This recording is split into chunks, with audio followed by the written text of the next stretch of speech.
في الاستوديو الباحث في مركز الدراسات العربية والإسلامية في معهد الاستشراق الروسي السيد بوريس دولغوف. أهلا ومرحبا بك سيد دولغوف. يعني الحقيقة جدل واتهامات حول من يقف وراء تفجير دمشق الذي حصل بالأمس، وحتى من يقف وراء التفجيرات التي حصلت في السابق. برأيك بمصلحة من يصب هذا التفجير؟ يعني من هي الجهة المستفيدة؟ من الصعب أن نعرف من فعل ذلك، ولكن من هي الجهة المستفيدة؟ أولا، من الواضح ومن البديهي ما هي الجهة التي تقف وراء هذه التفجيرات. هي قبل كل شيء الجيش السوري الحر، وقبل عدة أيام لهذا التفجير سمعنا تصريحات عبر قناة يورو نيوز، تصريحات لقائد الجيش السوري الحر أن العالم سوف يسمع شيئا مفاجئا بعد أيام. من هي الجهة التي من مصلحتها هذه التفجيرات؟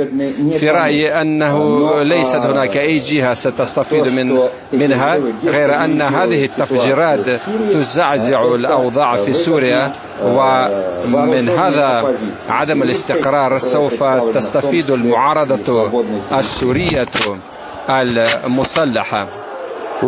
طيب، يعني مع دخول التفجيرات الانتحارية إلى المشهد السوري، هل هناك خطر من انزلاق الأمور نحو السيناريو العراقي أو الجزائري الذي كان سائدا قبل نحو 10 سنوات؟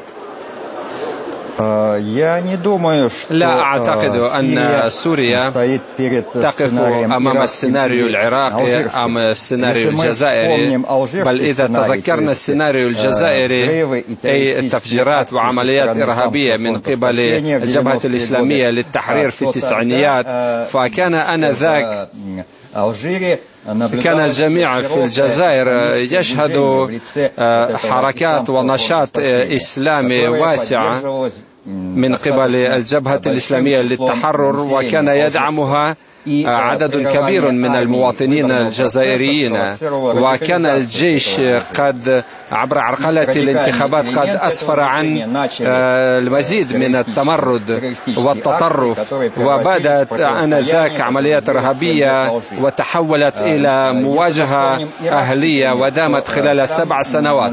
إذا تذكرنا السيناريو العراقي فشهدنا هناك عدوانا صافرا عسكريا من قبل الولايات المتحدة وحلفائها في العراق وتدمير الدولة العراقية، وعلى هذه الخلفية شهدنا أيضا موجة من الإرهاب. أما سوريا فليست هناك أي حركة إسلامية راديكالية قوية ولا عدوان خارجي عسكري حتى الآن، ليس تدخل عسكري حتى الآن.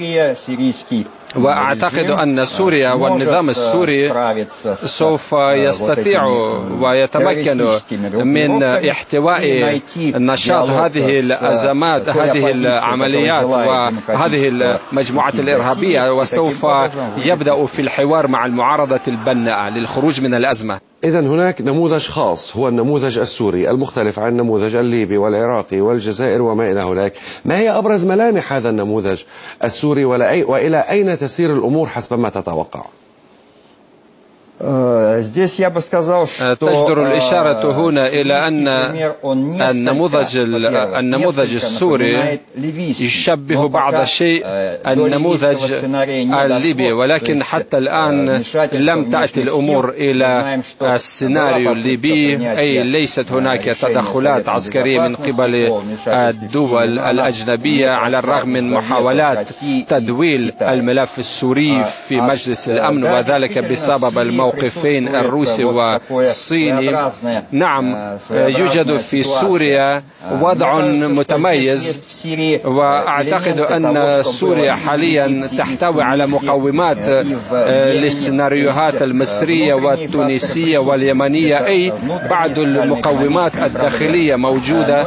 قبل كل شيء المشاكل الاجتماعية والاقتصادية الداخلية، غير أن مستواها وحدتها أقل بكثير من منها في تونس وفي مصر.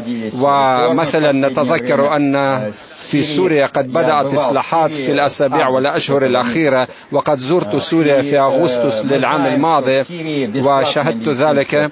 نعرف أن هناك خدمات طبية مجانية والتعليم مجاني في سوريا والمواد الغذائية رخيصة، فلذلك ليست هناك أسباب داخلية لموجة قوية احتجاجية. نعم، هناك جزء من المواطنين السوريين غير راضين عن قلة الديمقراطية والمبادئ الديمقراطية والأساليب الديمقراطية لدى القيادة السورية، غير أنها تقدمت ببرنامج إصلاحي من أجل تطوير الديمقراطية.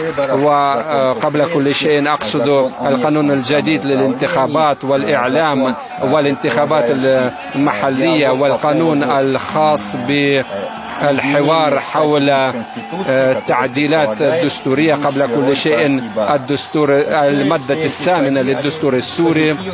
وهذه الخطوات كلها خطوات إيجابية، وربما ستشكل قاعدة للحوار بين القيادة السورية والمعارضة السورية البناءة.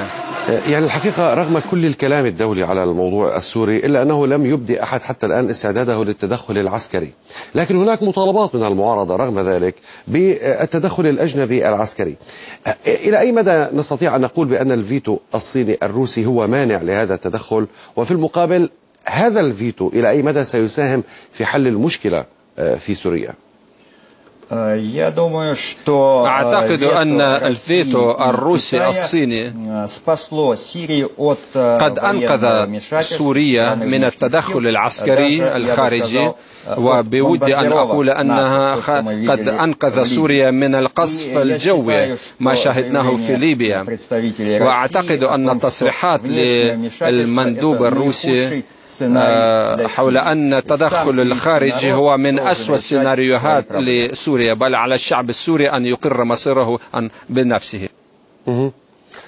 الباحث في مركز الدراسات العربية والإسلامية في معهد الاستشراق الروسي السيد بوريس دولغوف، شكرا جزيلا لك.